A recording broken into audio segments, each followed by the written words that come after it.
Мы сейчас печем чеченский хлеб. Это что-то новое, что-то необычное. Не каждый раз можно попробовать испечь хлеб в настоящей печи, на настоящем чеченском подворье. Это всегда бывает интересно. И сейчас я его буду доставать и переворачивать. Ну вот, я вижу, что он еще не запекся, он еще не до конца красный. Положила обратно.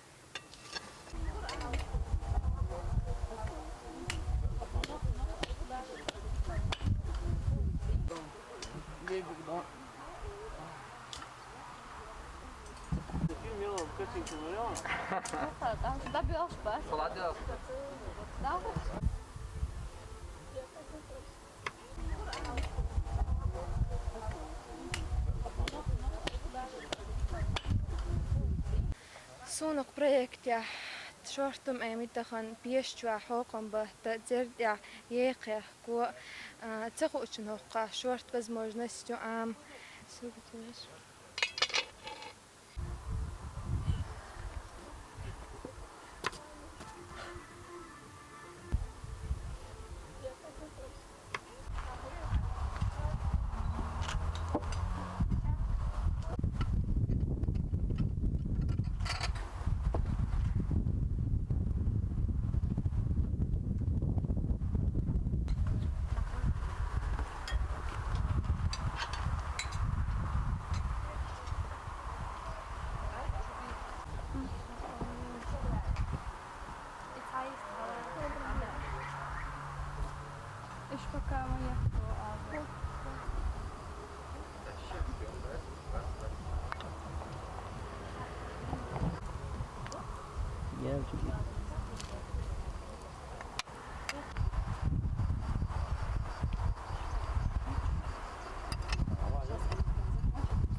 Da bij ons pas.